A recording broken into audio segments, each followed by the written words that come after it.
Cordial saludo. Buenas tardes. Hoy queremos darle una pequeña información a las víctimas del conflicto armado. El 27 de abril, en horas de la noche, nos llega un correo en el cual nos entregan un comunicado de la Corte de seguimiento de la sentencia T025 en el auto 149 del 27 de abril del 2020. Oh, maravilloso, la Corte se pronunció nuevamente, la Corte Constitucional, nuestro aliado en la lucha diaria de los derechos fundamentales que tenemos las víctimas. Pero, ¿qué significa este auto? Porque es que todos hablamos de que lo que saca la Corte es de obligatorio cumplimiento. ¿Qué tan cierto será? Vamos a hacer un pequeño resumen. ¿Por qué la Corte, a través de su auto, nos da unas directrices? Pero antes que nada, queremos hacerle el siguiente comunicado.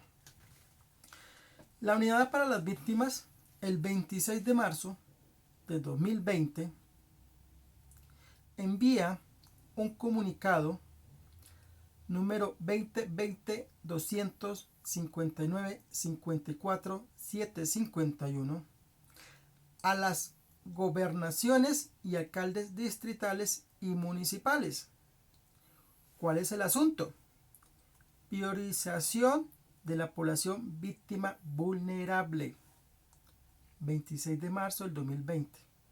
Y dice lo siguiente, textualmente leo. Señores gobernadores, alcaldes distritales y municipales, en atención al estado de emergencia económico, social y ecológico decretado en todo el territorio nacional por el presidente de la República mediante decreto 417 del 17 de marzo de 2020 y a las diferentes medidas sanitarias adoptadas recientemente con relación al COVID-19 y con la finalidad de evitar que esta declaratoria impacte en los procesos de atención, asistencia y reparación integral a la población víctima, se hace necesario que las entidades territoriales, en el marco de sus competencias, promuevan acciones efectivas para brindar las medidas de atención, ayuda humanitaria inmediata y de asistencia a la población víctima en su territorio, focalizando y priorizando la población víctima en situación de vulnerabilidad, de manera coordinada y complementando los esfuerzos que en la materia adelanta el gobierno nacional a través de la Unidad para las Víctimas.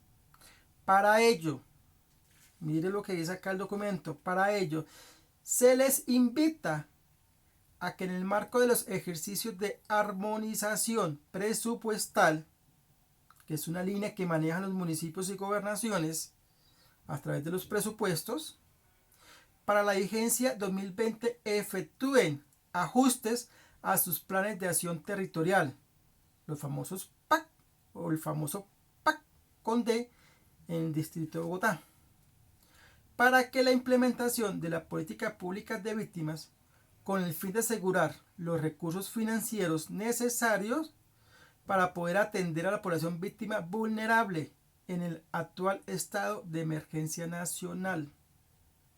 Asimismo, se les recomienda implementar acciones de coordinación, acciones, verbo, coordinación y constante comunicación.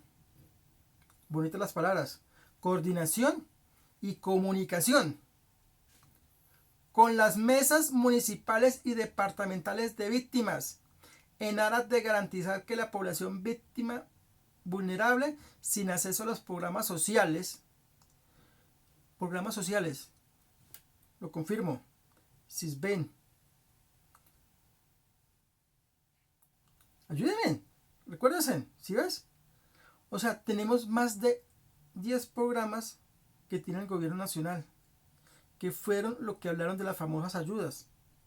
Defensores de derechos humanos, afrocolombianos, indígenas, SISBEN, población vulnerable, pobreza extrema, madres cabeza de familia. Si usted se encuentra en una de esas líneas, muy probablemente le puede llegar la ayuda, pero no le llegará la ayuda como víctima. Por eso dice la palabra, y es importante, comunicación y coordinación con la mesa en cada municipio. ¿Será que eso se realizó? 26 de marzo. Pueden recibir las ayudas destinadas para la entidad territorial. Es importante que las acciones de articulación también deben efectuarse entre municipios y gobernaciones.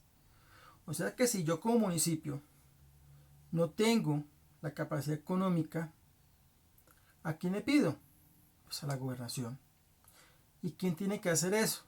Pues trabajo de comunicación, trabajo de coordinación entre la mesa y la mesa local de víctimas o la mesa municipal de víctimas con el alcalde para solicitarle a la gobernación. Lo anterior permitirá asegurar la cobertura en la atención a la población víctima más vulnerable en todo el territorio nacional y de manera oportuna, evitando la duplicidad. Como les dije anteriormente, si ahí me llega porque estoy en el SISBEN, no me puede llegar como víctima. Por eso es importante que esto se coordine con las mesas municipales y con la alcaldía a la cual cada uno de ustedes está o pertenece. Desde la Unidad para las Víctimas, en nuestra calidad de coordinadores de la SNARIP, estaremos atentos para brindarles la información y apoyo necesario a través de nuestras direcciones territoriales. ¿Las conocemos? Yo creo que más de uno no las conoce. Es más, nosotros tampoco las conocemos, para ser sinceros. Pero bueno, volviendo al tema, esto fue el 26 de marzo. 26 de marzo. La unidad le mandó esto a las gobernaciones y alcaldías. Me pregunto, ¿las mesas municipales hicieron alguna alianza, algún llamado, alguna comunicación? Porque es importante reportar esto. Es importante. Y esto no lo puede decir los municipios que no les llegó, porque esto fue enviado una comunicación interna por parte de la unidad a todo el territorio nacional. Pero para ahí no va todo. Les termino de contar. Nuevamente el 17 de abril del 2020, la unidad vuelve y les hace un comunicado a los alcaldes, al alcalde distrital y a los gobernadores, miembros de los comités de justicia transicional. ¿Qué sucede con eso? Donde exista una mesa de víctimas, hay un comité que se llama justicia transicional y es donde se hacen los lineamientos de los planes de acción, verificación y seguimiento del plan de acción territorial o distrital. Por lo consiguiente, la coordinación y el comité de justicia transicional se deben reunir y solicitarle al alcalde municipal o gobernador de las ayudas emergentes que necesitan las víctimas que no han sido priorizadas, las que no han recibido ayudas por parte de los otros programas del gobierno nacional. Es importante recordar que el Comité de Justicia Tradicional tiene una misión importante acá. Por eso hago un llamado a los comités de justicia tradicional para que hagan su llamado a la alcaldía. Bueno, terminando de mirar, después de estos dos comunicados 26 de marzo, 17 de abril, la Corte Constitucional saca el auto 149. Y más de uno dice, maravilloso, la Corte se pronunció, listo, un cumplimiento que se debe hacer. Pero mire lo que dice el auto en resuelve. Reiterar, verbo reiterar, donde se dice que se debe implementar un trato digno más favorable para las víctimas. Hombre, eso lo hemos tenido siempre. Es la pregunta. Exhortar que se realicen en pleno respeto del deber de distinción entre los servicios de asistencia social, la atención humanitaria y la reparación integral, garanticen a las víctimas del desplazamiento forzado el acceso a los programas y servicios que se implementan para atender la población en emergencia. Exhortar. Otro verbo. Invitar. ¿Qué es una invitación? Aquí claramente se está diciendo que se invita al Contralor, al Procurador, al Defensor, a la Comisión de Seguimiento de la Política Pública sobre el Desplazamiento Forzado, Alto Comisionado de las Naciones Unidas, Alto Comisionado de las Naciones Unidas para los refugiados, los derechos humanos, Consejo Noruego, para que le hagan seguimiento a los procesos de garantía del goce efectivo de los derechos de la población víctima. Invitar. O sea, es como si yo invitara a la mesa local de víctimas del departamento de Guaviare, del departamento de Sucre. Los invito a que nos reunamos. Es eso, invitar.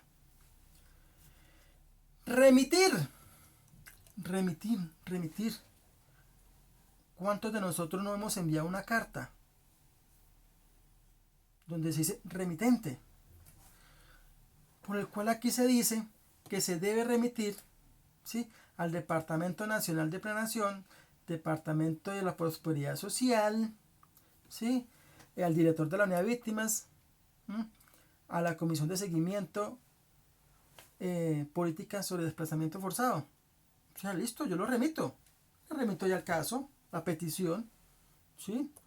Comunicar por intermedio de este auto el contenido de esta providencia al presidente de la República. Se le comunicó, obviamente, al presidente, se le comunicó a la Consejería Presidencial de Derechos Humanos, se le comunicó a Asuntos Internacionales y a la Mesa Nacional Efectiva de Participación Efectiva de Víctimas. Claro, se le comunicó, porque eso está establecido el verbo del auto 149. Pero mi pregunta es, reiterar, exhortar, invitar, remitir y comunicar. Son lineamientos, ¿sí?, que tomó la Corte a través de su auto para decirles, 1, que existen víctimas, 2, que tienen que priorizarlas, 3, que hay que darle las ayudas, ¿sí?, 4, que hay instancias de seguimiento, de control, que deben estar pendientes de estas ayudas. Y por último, sale un comunicado, ¿sí?, de la Unidad de Víctimas, donde el doctor Vladimir dice que la unidad acata los fallos de la Corte. Claro, ellos los acatan, porque es que aquí no está diciendo la Corte,